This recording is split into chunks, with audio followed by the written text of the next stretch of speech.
Tinawag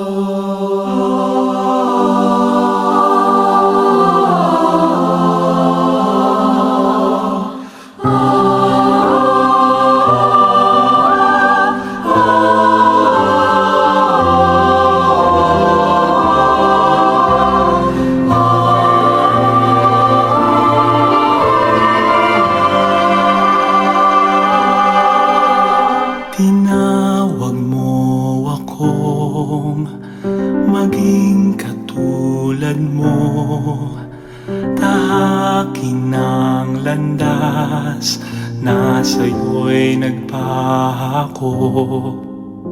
Naisin ko mang lumigaya sa lupang pangako, daay di ko tanto, puso'y naghihingalo.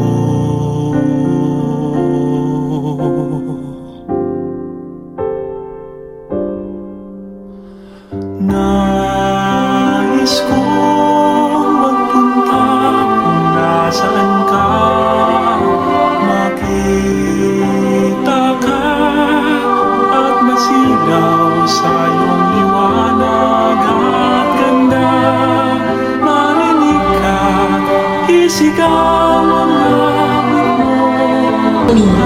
San Bartolome Apostol, kaibigan ni San Felipe. Mapita siya sa ilalim ng puno ng igos. Sinabi ni Jesus, narito ang tunay na Israelita. Wala siyang taglay na pagkukuhan. Sumagot si Bartolome, Guro, ikaw na ba ang anak ng Diyos? Ikaw ang hari ng Israel. Si San Bartolome, ayon sa tradisyon, ay nagpahayag ng mabuting balita sa Ethiopia, India, Persia at Armenia. Walang ibang alagad ang nagpapahayag ng paniniwala kay Jesus sa unang pagtatagpo ng kayang kay San Bartolome. Nathanael ang